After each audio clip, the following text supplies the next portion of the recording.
Well, once again, welcome.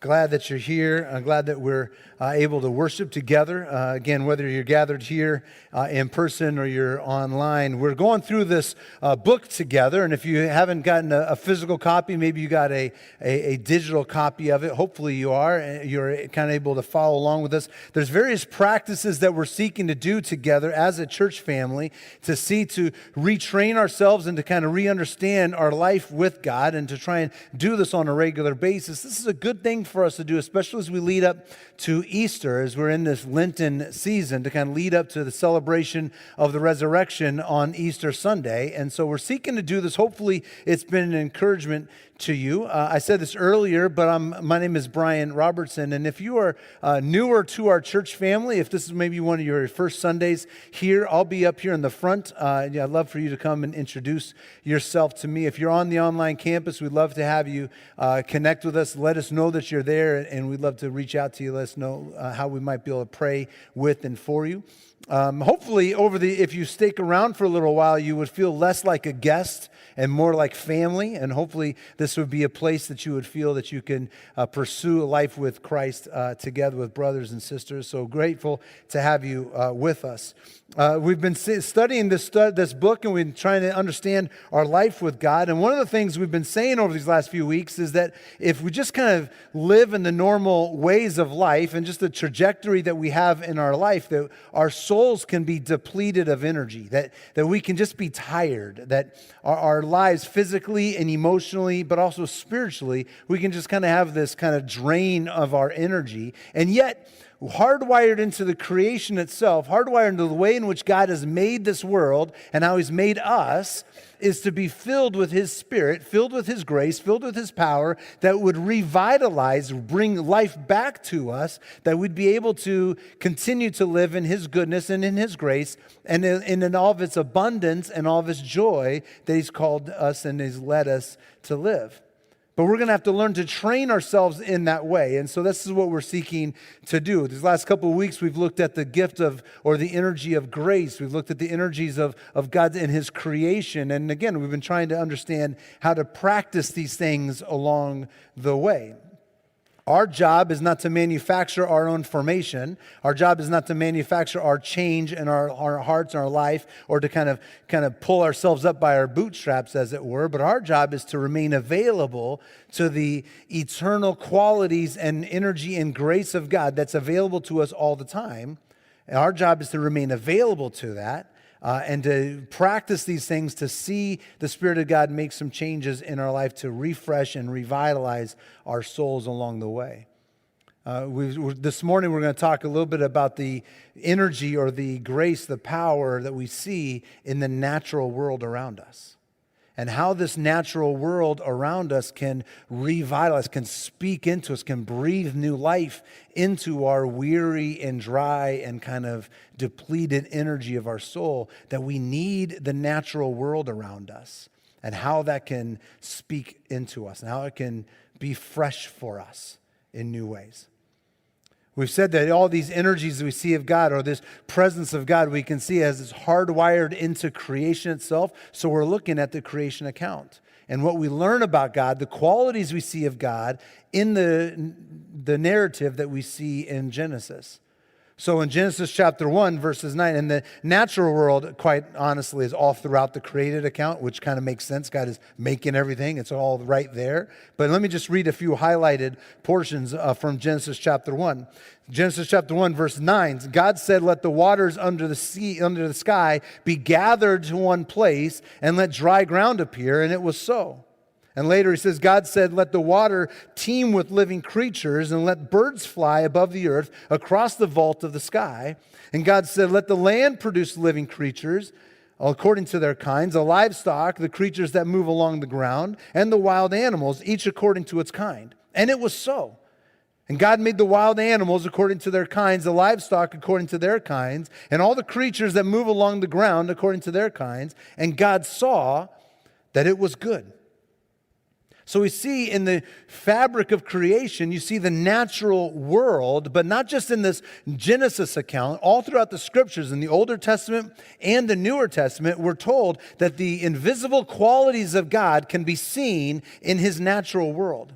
That you can see the character of God. You can see the person of God in his creation. That he's marked the creation with his fingerprints, as it were. That you can see who God is built into how he's made it. The psalm that Pastor Jason read as our call to worship, Psalm 19, says that the heavens declare the glory of God. And that night after night, that day after day, they're pouring forth speech. That they go out to all the ends of the world, that everybody can see the eternal qualities of God because of the natural world before us.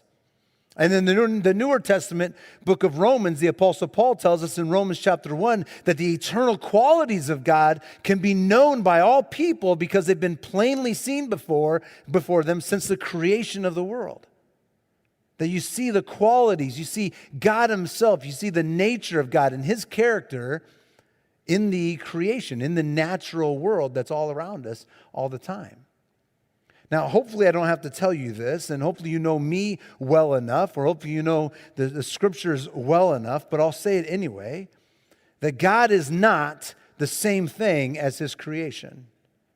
That the trees that we see, the waters we see, the waterfalls and the rain and the stuff we see in the natural world, that God is not the natural world. He is the creator of the natural world, but he is not the trees, he's not the rocks, he's not some inanimate object. He's the creator that stands behind it. He's the one who breathed it, spoke it into existence, that makes it, holds it together. And the creation of the natural world is not meant for us to worship the natural world, but to peel back the curtain of eternity and to see the one who made it.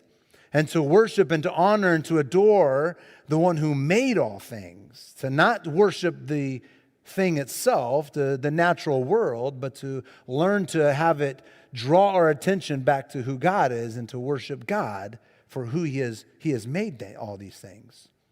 And then when we learn to do that, when we learn to see the natural world and then draw our attention to the Creator himself, then it refreshes our souls. It reminds us of God's presence with us. It reminds us of God's provision. It reminds us of how God cares for things. And that refreshes, that breathes new life back into our souls.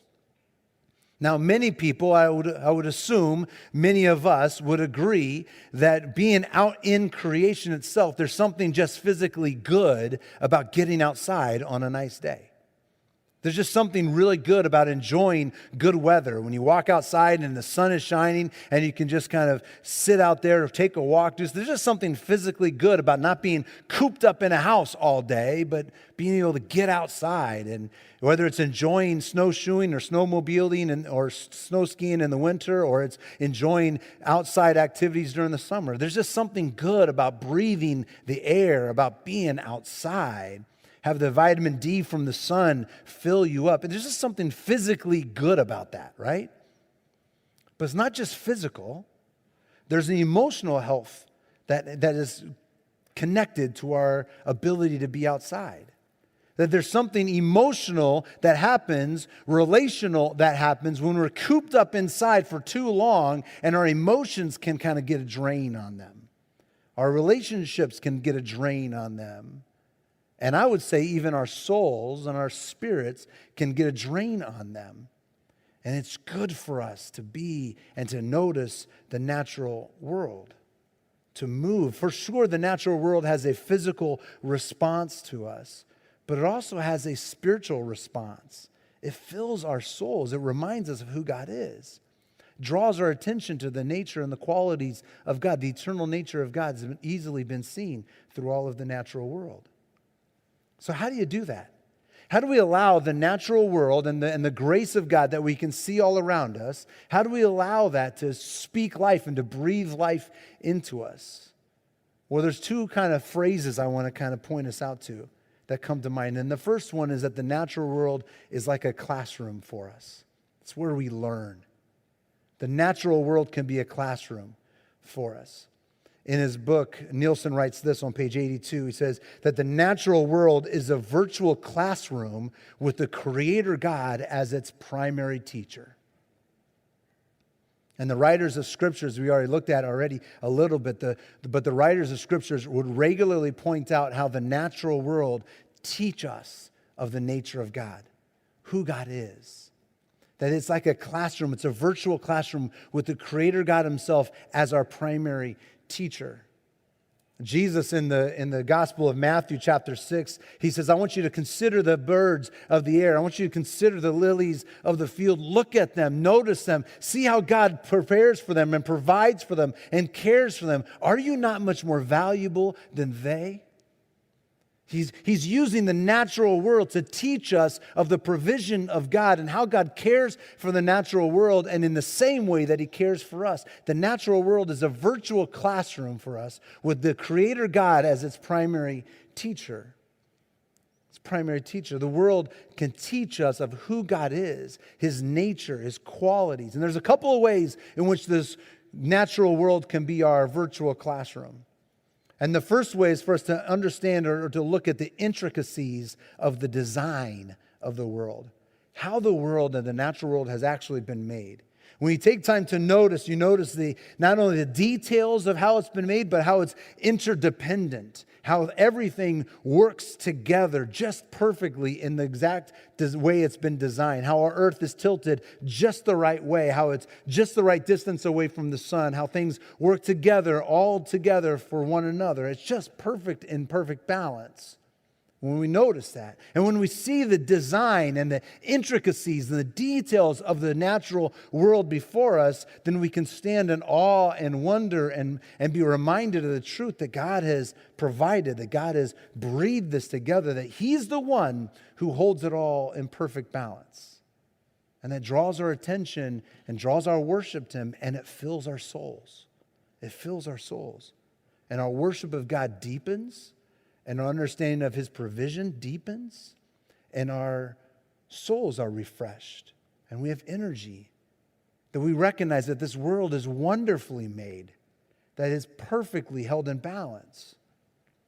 This was kind of driven home to me recently in the last couple of months or so ago, because Samantha, who's our oldest daughter, she's at Ohio State at the Lima branch here, and one of her projects that she had to do for college was to kind of have this digital simulation of an ecosystem. And she was supposed to build an ecosystem on her iPad and kind of let it run for the duration. And it's supposed to go for 100 days. You put a certain amount of plants in there, a certain amount of herbivores in there, carnivores, omnivores, make your own little ecosystem. And then when you put your ecosystem together, you push the button that says run, and you see how it goes for 100 days. And the job or the task for her to do was to see if she could build the right kind of ecosystem with everything leaning from or getting from anything from its, from one another, and doing all that for 100 days and let it go.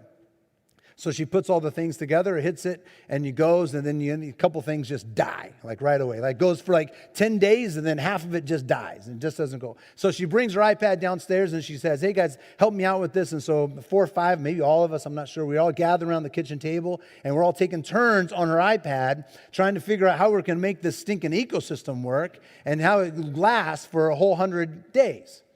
And it's a lot harder than you would think it is.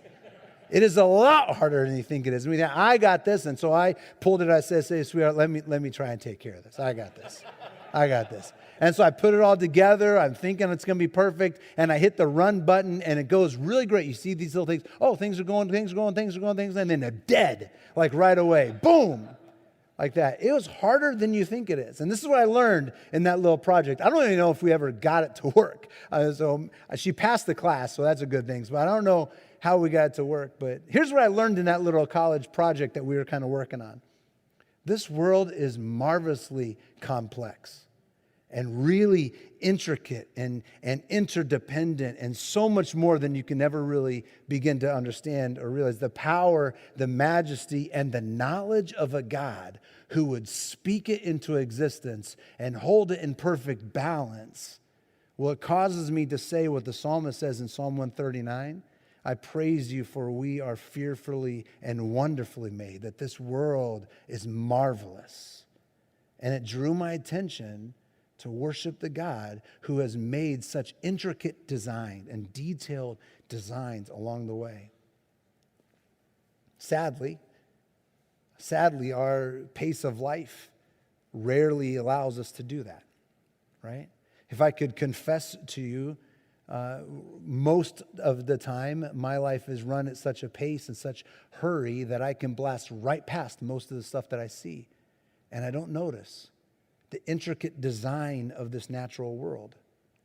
I rarely spend time considering and looking at the delicate details of this creation. Now, I notice sunrises and sunsets. I mean, they're right in front of my face. I'm not that oblivious to things. I can see those. But I just drive right past them. And I rarely think about how the warmth that our planet gets from that sun is just the right amount. And I rarely spend 4, 5, 10 minutes just really in awe of exactly how detailed and interdependent all this works together, because the pace of life that I tend to live at, the pace of life that I tend to go at, well, it pushes me along before I can really take notice. All the ways that things are interdependent and details to this world. And I suspect that some of you live at a pace of life like I do. And we may see sunrises and sunsets, but we rarely take the time to really pay attention and let the virtual classroom of the natural world draw your attention to the one who made this. One of the ways in which the natural world can be a virtual classroom for us is to notice the intricacies of design, how God has really put it together. But there's another way in which the natural world can be a virtual classroom for us, and that is to teach us of the rhythm of seasons. The rhythm of seasons. Built right into the fabric of creation is the seasons. Built right into the way in which God has made the world is rhythm of activity and rest. The seasons remind us, the seasons of the natural world remind us that we are made to live with this kind of rhythm, a time of activity and a time of rest, a time of pushing forward and accomplishing, and a time of sitting and resting and relaxing, the time of seasons of going and seasons of staying. Those kinds of seasons are built right into the very fabric, the very way in which the creation has been made. Is this we learn about the rhythm of seasons. Now that rhythm can be really difficult for some of us, because some of us have bought into the debilitating distortion that our identity is tied to what we can accomplish, right? By what we do and by what we have and by what others say about us. So we don't want to rest. We don't take our foot off the gas pedal. We go and we go a little bit more and we go more and we fill our days and we have to accomplish more and do more. And so we don't have any rest. We don't have any rhythm built into our life. We have go and maybe sleep, but we go and then we don't have rhythm. We don't have rest. But built into the creation itself and what we learn about God and what we learn about the natural world around us is this rhythm of rest. And it's in the rest, it's in the season of dormancy, it's in the season where things are not just going, that the created world, the natural world, has to remind itself that it gets its sustenance, it gets its provision from God Himself. But the squirrels don't go out and get everything by them, go off and do it all, but they have to sit and learn to rest, that God will provide.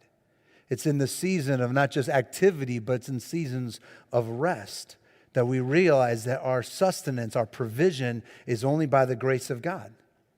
So the natural world educates us about the way in which God provides for us. So we don't have to rush and do more and do more and do more, but we're learning to rest in His provision. Again, Matthew 6, where Jesus says, consider the birds of the air and the lilies of the field. They don't toil and try and spin and do everything, and yet your Father in heaven provides for them. How much more are you valuable than they? Will He not provide for you? And who among you can add any number of your day by worrying about things? Therefore, don't worry about tomorrow, for it has enough worries of itself, but learn to seek first the kingdom of God. To learn to seek rest, in other words. The natural world around us teaches us and is a classroom for us, educates us in the season of rest. Or even in dormancy, we realize that they take their sustenance from God, from His grace. So the natural world is like a virtual classroom and can teach us about who God is. But there's another way in which this natural world can refresh our souls and can replenish us and breathe new life into us. Another phrase for us to consider, and that is that the natural world presents an opportunity for us to see the world, the natural world, as opportunity to meet God and an opportunity for us to honor and worship God. See, adoring creation or worshiping or understanding creation, allowing it to draw our attention to the majesty and the knowledge of the Creator God, well, that's a good first step in our understanding of the natural world. But the next step for us is to learn to take responsibility for the natural world around us, to learn to care for it in a way that honors God. See, God commissions us to be His caretakers over this natural world. God commissions us to watch over this wonderfully complex, intricately designed creation, but He calls us to care for it, to nurture it, to watch over it. If we go back in Genesis, it says this, that God blessed them, the man and woman. He blessed them, said to them, be fruitful and increase in number, fill the earth and subdue it. Rule over the fish in the sea and the birds of the sky and over every living creature that moves on the ground. God saw that all that He had made, and it was very good. And there was evening and there was morning the sixth day. Now, some people listen to that and they hear that call to rule over or to have dominion over things, and they assume that that means that we can dominate over the created world as if it's our slave and we can do whatever we want with it, however we want it. But biblically speaking, in the Scriptures, to have dominion or to rule over has a totally different meaning to it. Because God gives us the responsibility, our responsibility over the rest of creation to care, to love, and to nurture it in the way that Christ does. In the way that Christ does. Nilsen points this way out in his book on page 87. We exercise dominion over the creation as Jesus exercises dominion over our lives through servant love. Servant love. When we learn to honor and care for the natural world around us, when we see it as a way to care and to honor it, to nurture it, and to look after it, well, then we are learning to honor and love its creator. And we're learning to honor and respect it as we're learning to honor and respect its creator. But on the other hand, when we disregard it, when we neglect it, when we seek to only use it for our benefit and to abuse it, well, then it disregards God as creator, the one who cherishes creation. For God created all things, and as He creates it, He said, that's good. That's good. That's good. And then He calls us to care for it, to nurture it. And when we disregard that which He calls good, then we disregard Him as creator. And we disregard Him as well. So what do we do? How do we nurture and care for this natural world that God has commissioned us to look after? As I was thinking about this and reading up on some other churches and what they're doing to care for the natural world around one church, and I thought this was a fantastic idea. We're not there yet, but we could get there. They decided for their coffee bar, first of all, they got rid of styrofoam cups, which we did a little while ago, but they decided for their coffee bar to invite everybody in their church to bring their own coffee mug in and say, fill up how much you want to fill up, but we're not going to have as much trash and stuff like that. And say, that's a fantastic idea, actually. So bring in your travel mugs next week and we can have them fill you up and we'll go from there.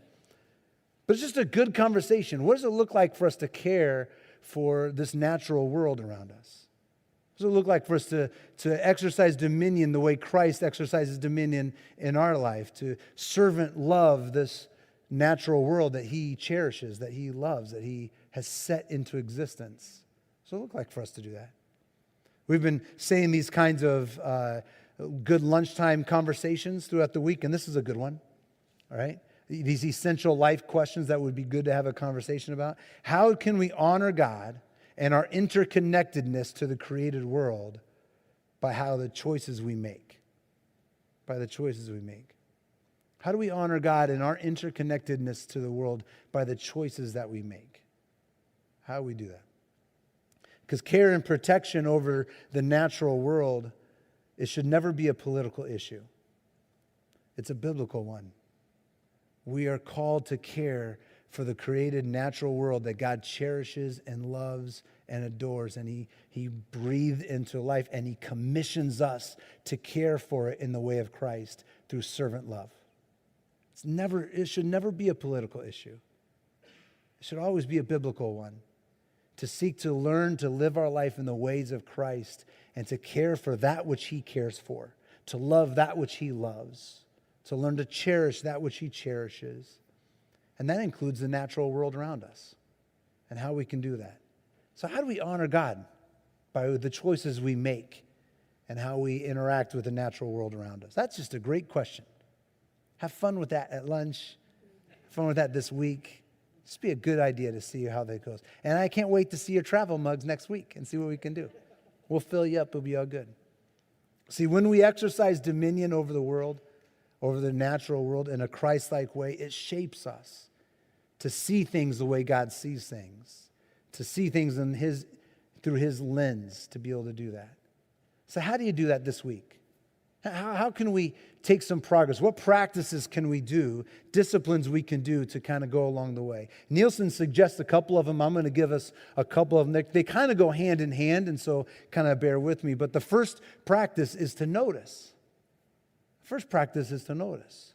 And by that, I mean to intentionally push against the pace of life of hurry in your life to notice the natural world around us. Just notice it. Just begin to notice the things. Take time to study it for a few minutes. Not just the sunrise or the sunset as you're blasting home and you go home real quickly, but just take time to not rush past it. Just notice it. Just start with just simply noticing. And in particular, maybe noticing the way in which God provides for the natural world. How has He provided for it? Keep that passage, Matthew 6, in your mind that God said, or Jesus says, look at the birds of the air and the lilies of the field and how God provides for them, and consider that as you're noticing the natural world around you.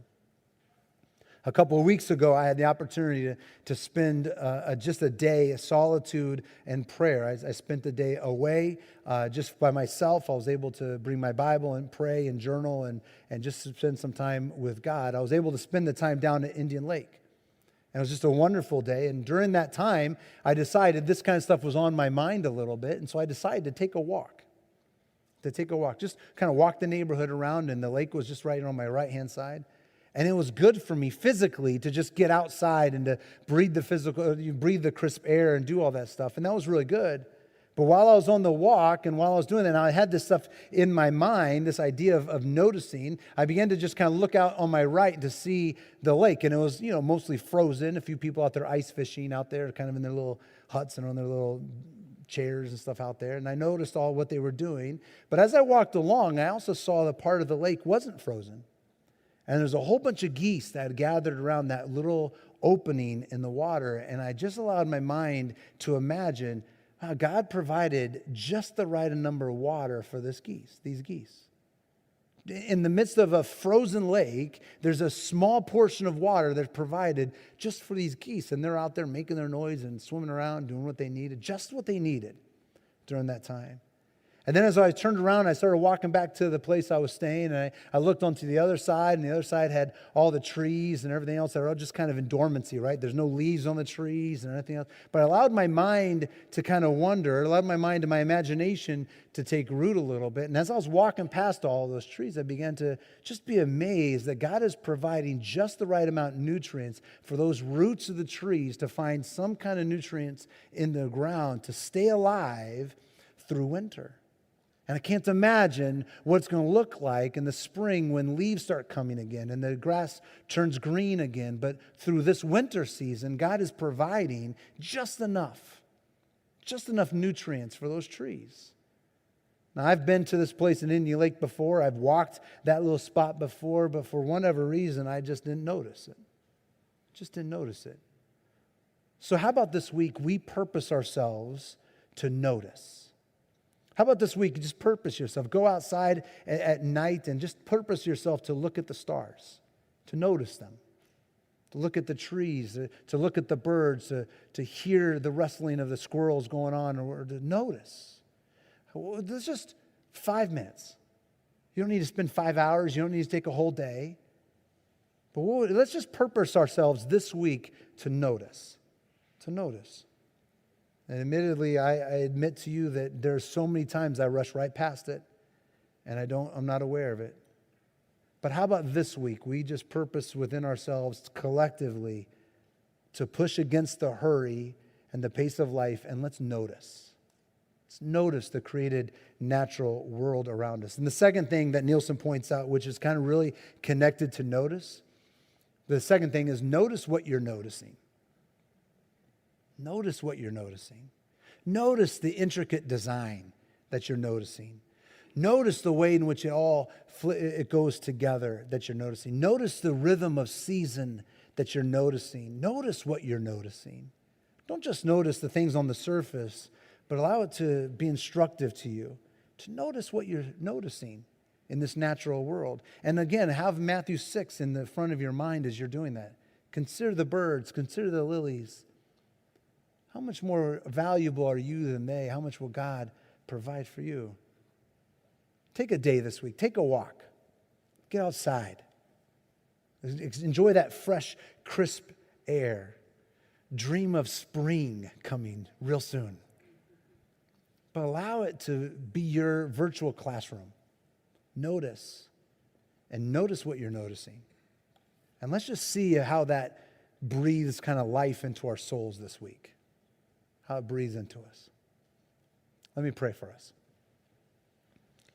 Jesus, we are humbled and amazed that you would not only create this world and place it before us that we might learn, but that you charge us with caring for this world. And we confess that there's so many times that we blast right past it, that we don't notice. May you instruct us this week. And as we notice, may it fill our souls. May we be in deeper worship and awe of you, the maker, sustainer of all that is. And may our hearts be enlivened to what you would do for us. It's in your name we pray.